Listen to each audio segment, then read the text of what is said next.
I ordered some of the most interesting gadgets I could find for mobile phones, and I'm starting with this digital microscope. It can be connected to a computer, notebook, tablet or a phone. Let's open it up and see what we've got. So this is the microscope, and I've got to say it looks really cool. There's a lens cover here on the end, which also protects 8 LEDs. I guess they light up whatever you're looking at. There's a dial here to adjust the magnification from 40 to 1000 times, and there's a couple of buttons too. On the end of this lead is this clever USB plug. I don't think I've ever seen one like this before. You can fold this part down to reveal a micro USB plug to use on your phone or tablet. But it also comes with one of these USB-C adapters, which is more of a standard nowadays. Here we've got the stand. You can adjust it to whatever angle you like. Then tighten up the screw. It clips around the middle of the microscope here to hold it, and it's a nice tight fit. They also give us this microscope micrometer calibration ruler to give us an accurate reading on things like length and width. Inside here is a handy little drinks coaster, and there's quite a comprehensive set of instructions. To use it, I need to download an app, and while that's happening, I'm going to show you this. It's a mobile phone screen magnifier. It says Chasing Artifact 3D Projection Cinema Effect. Phone screen zooms in 12 inches. It costs £19, and if we look at the box, it's supposed to magnify our phone to give us a bigger screen for viewing. Wow, sounds impressive. Let's see if it works. I took it out of the box. It's quite a cool looking thing. Then I rolled this part over and lifted up the screen. Oh, it's a little bit stuck. Ah, there we go. I decided to consult the instructions quickly. Okay, so this part rolls down like this. Oh, that's nice. I think it holds together with a magnet. And the screen, well, this isn't right. It's not been stuck on straight at all. You can see it's at a really bad angle. And looking at the picture, it's actually been stuck on the wrong piece. It should only be stuck on this piece below. Oh, that really is disappointing. And it's stuck on so well, I can't even peel it off. That's stuck on so tight, I'm gonna have to try and cut it off with a knife. Well, this really isn't what I wanted to be doing with a brand new item. And once I removed it, you can see I have damaged it. And you can also see this strip of glue they've used is all over the top piece. That's not right. That piece is supposed to fold over, not be stuck to the screen. And I reattached it to the correct piece, so it could stand up the way it should. Now let's try it out. I started a video on my phone and placed it at the back. And straight away, if we look through the screen, you can see it's been magnified. And to be fair, when looking at it through my eyes, it seems to be magnified even more than what this camera picks up. You can adjust the screen a bit back and forth, which makes a difference. And if we lift the phone in and out, you can see just how well it works. Now, I did find if I take the camera further back, it does pretty much fill up the whole screen.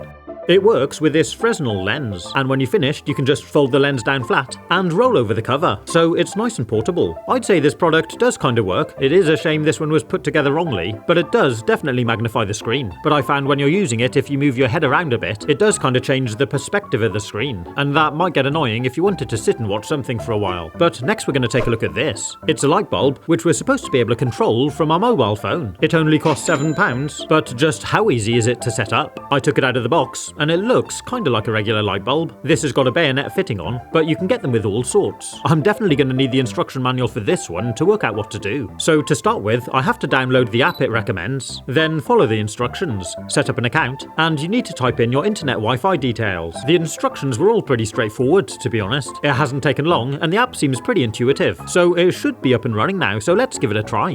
Check it out, that's great. I can use my phone to change the colour to anything I like.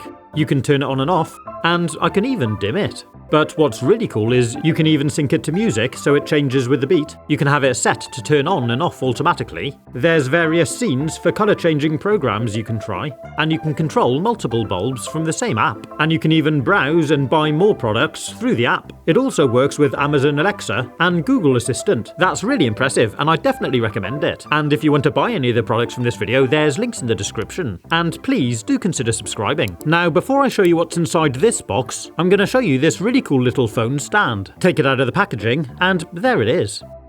These bits just fold out like this to make an adjustable phone holder. It's made out of metal and it feels really solid. There's these 4 rubber pads on the base to stop it slipping, and also pads here to grip the phone and protect it. It's nice and tight, and it holds the phone really well. You can of course use it horizontally or vertically, and I like it because it's really easy to adjust.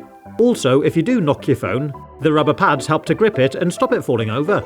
It's a great little compact phone holder which is lightweight and nice and portable. And I think it's a real bargain at only £9. But now I want to show you this. It's a complete phone docking station and organiser. It cost about £45 and is made out of solid ash wood. It does come flat pack and you need to assemble it yourself. So I'll try that now. The first thing we do is to actually make the phone holder. This rectangle bit here sits on this round piece and we fix it together with these screws.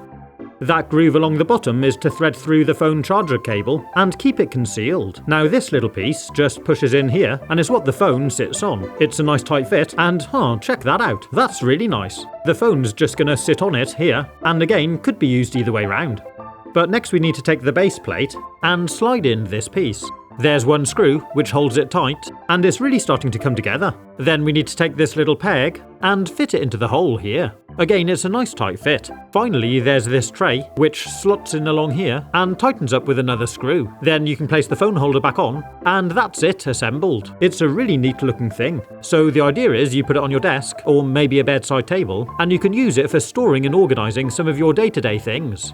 For the charger cable, you thread it in through the back here, then poke it up through the hole here, and we'll fix it in the groove. They give us these couple of strips of tape to hold it in place. Then thread the cable back through and sit it in place. You can store spare change in the little recess here. You can keep your wallet here, maybe some headphones, or other bits and pieces. You can hang your keys on the peg, and some more over this corner piece.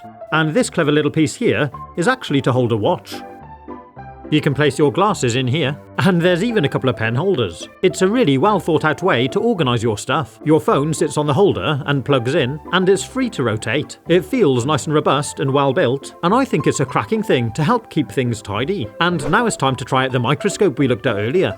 I downloaded the software it recommended, then plugged it in. Straight away the light comes on, and it starts to work. So the first thing I put under, of course, was my finger. I adjusted the magnification to get it to focus, and wow, check that out. That's actually really impressive. Of course, the exciting thing about using a microscope is using it to look at all sorts of things. This slice of apple is interesting, and look how wet the surface is. Next, I tried this leaf, and followed it up all the way to the stem. And what's great is you can just press this button to save a photo of what you're looking at on your phone. Pretty cool, huh? Or you can even take a video. This could be really handy to watch back later to use as a reference for something. I tried it out with some fabric, and you can see these individual threads. This calibration ruler is really cool. You just sit on top of what you're looking at and use it to take an accurate measurement. Some other interesting things I looked at include this adjustable spanner, which was covered in scratches, and some pitting from rust. It's really good for looking at coins in detail, and you can even use it for things like working on circuit boards. You can also adjust the intensity of the light with this inline dimmer. I gotta say, I am really impressed with this little microscope. It cost about £25, and it gives some great results. It's by no means a professional microscope, but for what you pay, you get some really good results. Now this perpetual motion simulator is really cool, and so is this spinning globe. And if you want to see more about them and how they work, you can click on the link here. Have fun, stay safe, and as always, thanks for watching.